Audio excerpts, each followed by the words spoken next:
Hey guys, welcome to the Mothership. I'm Chris. Some of you may have written a few songs and you're thinking about going to the studio for the first time. If that's you, I've got 5 tips that you can do before recording that can help you save time, which means saving money, as well as help you make the best sounding music you can make. Now the first tip is to make practice recordings with your phone. Now it might sound silly, but everybody gets nervous the first time they have to perform in front of a microphone. In fact, we call it microphone anxiety.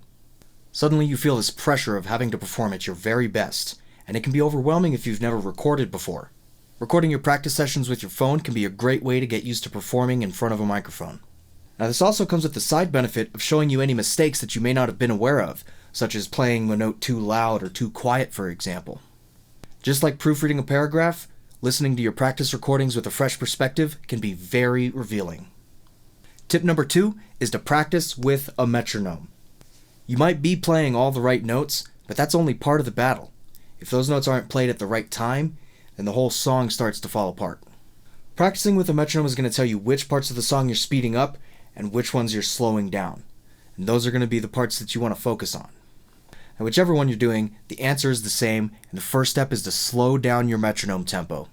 If you can't play the section slowly without speeding it up, then you don't have control of it. Practice these sections until you can relax while you play them without making any mistakes. Then you want to turn up your metronome just a little bit and go through that process again. Doing this while you also make your practice recordings can be extra beneficial. Okay, the third thing that you can do to be ready for the studio is to make sure that your guitar has fresh strings. Dust, dead skin, and oils can all build up on your guitar strings over time, which dampen the vibrations and can suck the life out of your sound.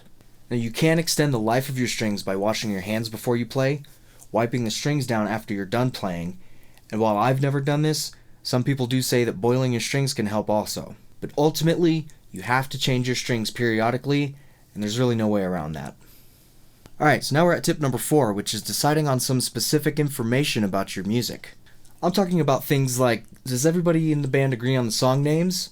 Have you decided on the song order? Who's playing a solo, and on what songs? Should that one song fade out over an endless chorus, or should you just end it with a verse? Has the final list of songs even been decided yet? We all know that there's more to music than just chords and lyrics, and the more you know about how you want your song to feel and sound at the end of it, the less time you waste in the studio experimenting with all the different options. Okay guys, the 5th and final tip that I have for you is to consider the DIY option as well. The cost of recording yourself has absolutely plummeted over the past few decades. You no longer need an expensive tape deck or 6-figure recording console. And there's also tons of tutorials online about how to use this gear, such as Joe Gilder Music or the Recording Revolution. You can also save more money by renting your gear from a music store instead of just buying it outright. Or you could even mix and match your own solution. There's plenty of artists out there who only go to the recording studio for complicated parts like drums. Renting your gear for just a weekend can make this a viable option for a lot of people. Okay, well that does it for today, folks. I hope you enjoyed the video. If you found this list useful, I've put together a free PDF checklist of everything I've talked about here, plus a little more, that you can download at mothershiprecordingscom/checklist. Alright everyone, thanks for watching. Don't forget to download that list at mothershiprecordingscom/checklist, and I'll see you next time.